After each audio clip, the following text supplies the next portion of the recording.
Hey everybody, Professor Malat here, and today I want to talk a little bit about rhetorical analysis. Typically in your English composition classes, you'll encounter three different types of writing in academic writing.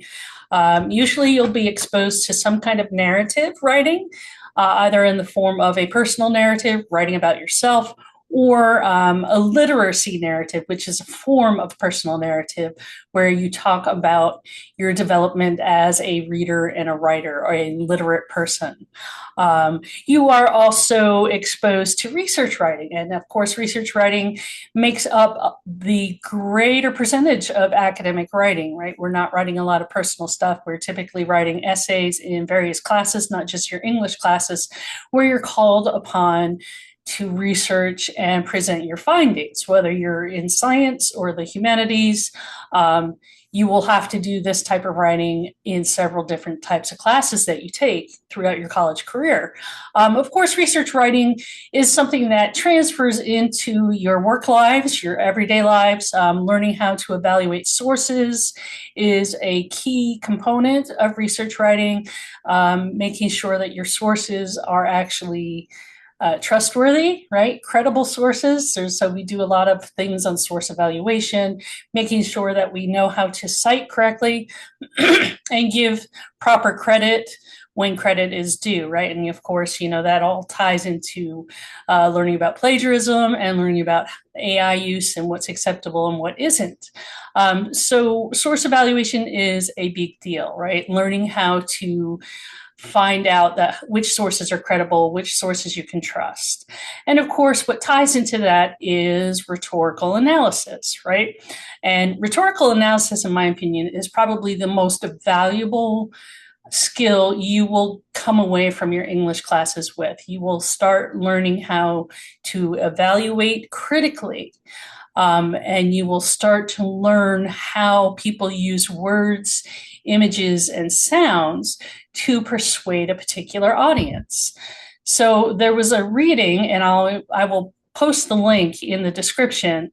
There was a reading from last week in my classes, and for those of you who are watching who aren't in my classes, again, I said I will post the link, called What is Rhetoric? And this is from a first year composition online textbook. And I think it's kind of cute that they say rhetoric is not a dirty word. Oftentimes we have negative associations with the word rhetoric. We hear it a lot during election years. Oh, that was, rhetoric, conservative rhetoric, liberal rhetoric, whatever it is. But one thing to keep in mind, yes, politicians do use rhetoric and they use it a lot, but it's not just political spin, right? Rhetoric is not just arguing. Instead, you really need to reframe that word rhetoric as the art of persuasion, right? How people are using words, how people are using images, and how people are using sound, tone of voice, speaking rapidly, slowing down, repeating things, how all of those things are combined for a particular purpose, and that purpose is to persuade a particular audience. So knowing your audience is important with rhetoric, right? Rhetoric also has a very rich cultural history, and the video that's linked here, embedded here below, talks about the philosophical history of rhetoric. Aristotle, who was an ancient Greek philosopher, is often known as the father of rhetoric, and he wrote this whole treatise on rhetoric called Rhetoric or On Rhetoric. So, rhetoric has been around for a really, really, really long time. This idea of how we can persuade people through our words, through certain images, and through sounds to provoke some kind of response. This reading also details a bit about ethos, pathos, and logos. Those are the three terms, the three modes of persuasion most commonly found when we are doing rhetorical analysis. Those are the three terms that you need to become familiar with. I'm not going to get into detail here because the video does a great job of covering that. So definitely check out this reading, What is Rhetoric, from the first year composition online textbook. because I think it's a quality source.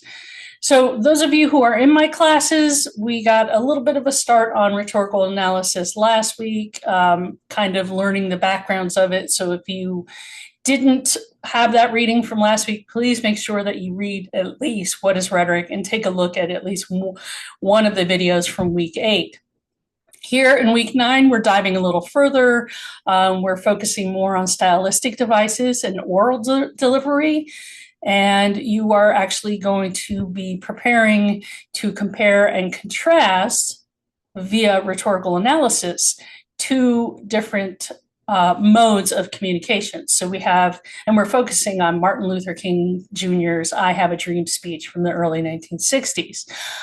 So we actually have the print text, the PDF, the transcript of the speech. I don't think the whole speech is in that transcript. Which is fine. You get the gist of it. You will see the words and you'll see what's going on in the written speech, and then watch the video and see how different that is, right? I want you to make notes on your reactions of reading the speech versus watching and hearing Martin Luther King Jr. actually speak and to hear his audience respond.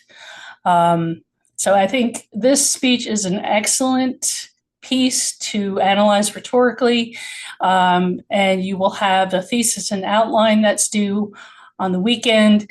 And the peer work that you're doing is actually, you're going to be making some annotations on some excerpts, either from the print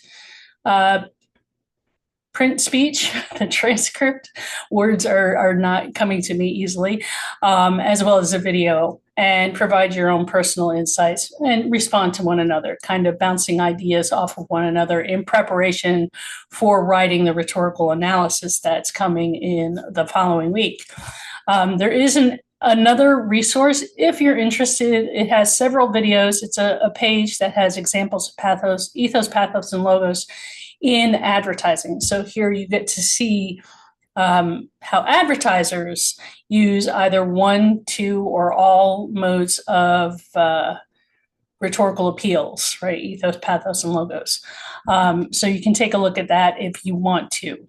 And again, I will provide some of these links in the description below so you have access to those, so you understand what some of the things that I'm talking about.